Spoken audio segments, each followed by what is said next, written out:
et chers serveurs. Nous sommes ici réunis ce soir pour une joute oratoire, ça je crois ne rien vous apprendre. L'énigme qui va nous occuper pendant quelques minutes ce soir est la suivante. Être critiqué, est-ce exister? Sacré problème. D'abord, qu'est-ce que la critique? La critique, c'est un mot assez formidable et dont les 4 premières lettres m'offrent 1001 possibilités de blagues au lendemain du bourgeois. Au-delà de ça, au-delà de ce détail très essentiel, la critique est un blâme, un reproche que l'on adresse. Poursuivons. Et au prix d'une réflexion intellectuelle de haute voltige, inversons l'intitulé du sujet et demandons-nous si exister, c'est être critiqué. Et de toute évidence, notre existence peut se passer de la critique et s'en passe plutôt avec plaisir. Donc la réponse est plutôt non. Voilà, je te fais ce cadeau PJ, ça m'arrive mon pourquoi. Essayons cela dit de poursuivre un peu plus loin la réflexion. Si l'existence n'est pas dépendante de la critique, elle, ne peut se passer d'existence. Sans elle, il n'y a plus ni critique, ni matière à critiquer. En somme, si notre parole est critiquée, c'est qu'elle a été entendue. Plus encore, si notre parole est critiquée, c'est qu'elle a été reconnue comme digne d'intérêt. Si un charmant contradicteur prendra la peine de me porter jugement, cela veut dire que même inconsciemment, il a jugé mon propos suffisamment sérieux pour devoir y répondre. En fait, concrètement, un propos critiqué est de fait évacué de la catégorie des absurdités qu'il est inutile de considérer. En fait, si mes paroles n'étaient que sottises, Pierre-Jean pourrait dès à présent feindre l'indifférence et quitter cette salle et ne pas me répondre. Et dès lors, le suspense est total et nous verrons si à la fin de ma tirade, Pierre-Jean prendra la peine de me répondre. Si c'est le cas, s'il choisit de me critiquer, dans ce cas, il me fera non seulement exister, mais il me donnera par la même occasion raison. Bon courage, je dis bien continuer à exister car en réalité, et c'est une grande nouvelle, j'existe. Oserais-je dire même que je joute, donc j'assure. On atteint l'extraordinaire notion d'existence.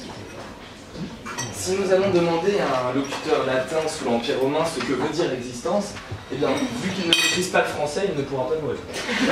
En revanche, si nous avions la chance d'avoir à nos côtés, ma professeure de latin de collège, elle nous expliquerait, avec une certaine sagesse, que l'existence peut s'entendre comme le fait d'être hors de soi.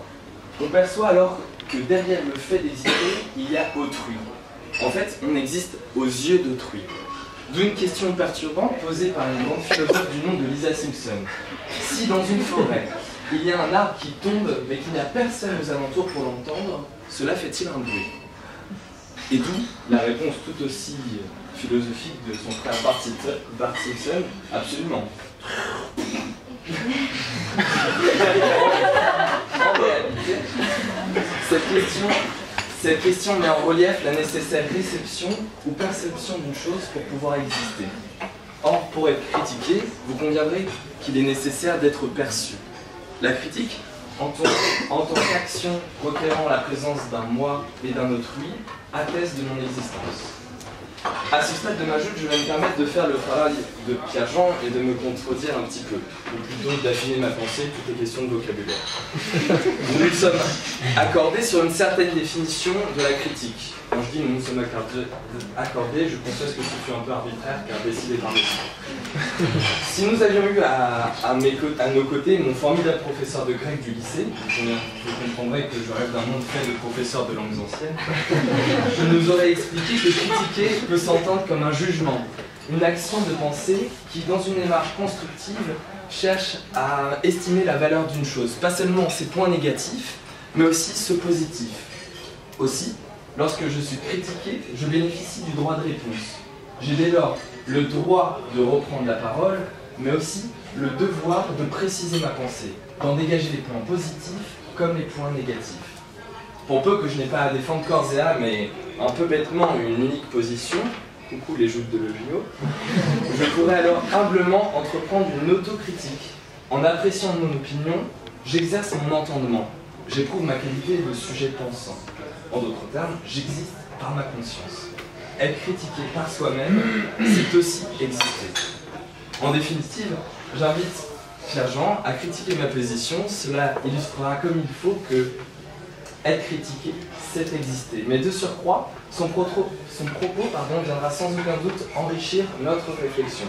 En refusant de conserver à tout prix ma position affirmative, nous pourrons entreprendre une critique de mes arguments, ce qui démontrera une fois de plus que être critiqué, c'est exister. Bravo, jeune homme.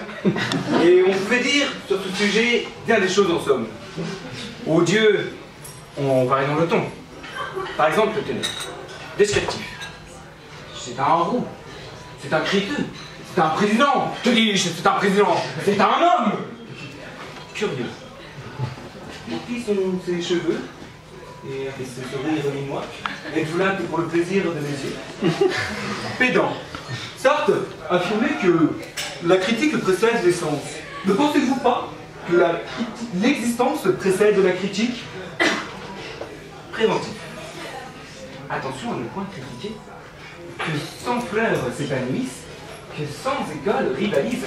Telle était la parole de Mao, qui envoya 500 000 intellectuels aux travaux. Existons-nous pour nous-mêmes ou existons-nous pour le regard d'autrui? Admiratif. Est-ce une tache de douceur ou bien un grain de beauté? En tout cas, cela vous va ravir. Respectueux, monsieur, vous êtes un bouffon. Et malheureusement, on ne peut plaire à tout le monde. Compagnard! Hé, Hardy! C'est que nous, notre prévention, on vit pas que pour le Christ. C'est que nous ne sommes pas des parigots, Rassurez-vous, cher public, chers membres du jury, je vous épargne du coup l'étendue de cette fameuse tirade. Mais réfléchissons quelques instants, s'il vous plaît. Comme l'a si bien dit Matisse, étant lui-même dans ses contradictions, mais nous voyons bien, dans tous les cas que j'ai pu vous citer, que nous critiquons que ce qui existe. Et que par conséquence, l'existence précède la critique. Et préférez-vous exister à cause de la critique d'autrui, ou plutôt exister grâce, par et pour vous? La preuve que nous nous moquons éperdument de la critique d'autrui, c'est notre réaction face à notre examen, lorsqu'on nous rend notre copie. On est d'accord? Il n'y a qu'un homme qui vous intéresse. Et en toute honnêteté, qu'avez-vous à faire des critiques et des remarques laissées par votre correcteur? À la limite, vous ne les lirez jamais. Alors, j'entends les reproches de certaines et certains m'affirmant que oui, mais vous savez, la critique ce n'est pas que quelque chose de négatif, c'est quelque chose de très constructif. Soit. Mais qui, cher public, chers membres du jury, qui parmi vous apprécie en toute honnêteté subir une critique? Qui apprécie subir ce reproche, cette pique, parfois acerbe, qui met en évidence vos défauts, vos imperfections? Ne préférons-nous pas, au contraire, être complimentés? Ne préférons-nous pas, au contraire, que l'on nous valorise, qu'on nous conforte dans notre existence, dans nos choix? J'ai cherché la définition du verbe valoriser et j'en ai trouvé la signification dans cet ouvrage universel cité par tant et maintes personnes au cours de cette soirée de Larousse. La définition suivante que j'ai trouvée, c'est que valoriser signifie augmenter la valeur, l'estime portée à quelque chose. Alors que la critique, c'est émettre un jugement motivé faisant ressortir les défauts de quelque chose ou quelqu'un. La critique, vous savez, c'est comme une boîte de chocolat. On ne sait jamais sur quoi on va tomber. La critique, c'est comme les choux de Bruxelles. La critique, c'est comme les cours de sociaux. La critique, c'est comme coma éthylique au crit. Personne n'aime ça et tout le monde s'en passerait bien. Alors que la valorisation, c'est la tendresse de mes parents dans nos échecs. C'est cette force qui nous donne à nous relever.